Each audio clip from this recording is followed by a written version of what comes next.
জলঙ্গিতে বাংলার আবাস যোজনার নামে টাকা চাওয়ার অভিযোগের তীরে কাটাবাড়ি অঞ্চল গ্রাম পঞ্চায়েত সহায়ক মহসিন আলী। অভিযোগ অস্বীকার করে পাল্টা অভিযোগ উপভোক্তাদের বিরুদ্ধে।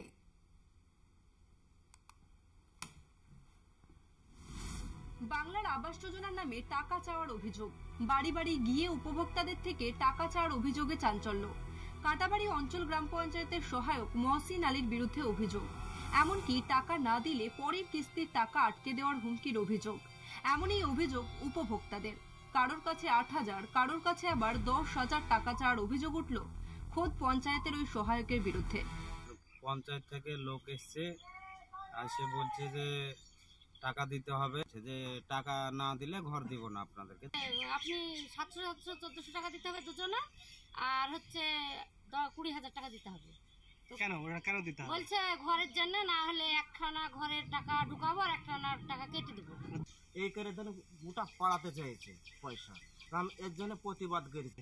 হ্যাঁ, তার মধ্যে থেকে 8,000 টাকা চাইছে। কেন কেন কিসের টাকা? ওটা 8,000 টাকা কেন চাইছে? বুঝে এটা লাগবে টাকা, এটা আপনাকে দিতে, আপনার জমির দলিল না দিতেই হবে। টাকা চাওয়ার অভিযোগ ভিত্তিহীন। অভিযোগ অস্বীকার কাটাবাড়ি অঞ্চল গ্রাম পঞ্চায়েতের সহায়ক মহসিন আলীর।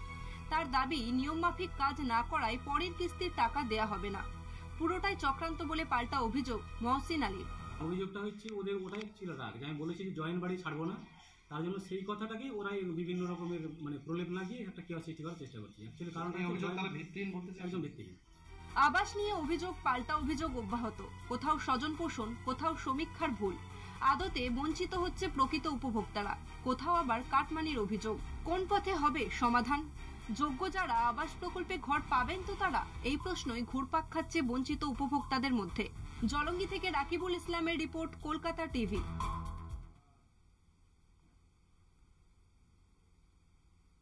এখন সময় একটা ছোট বিরতির। ফিরছি বিরতির পর আরো খবর নিয়ে সঙ্গে থাকুন।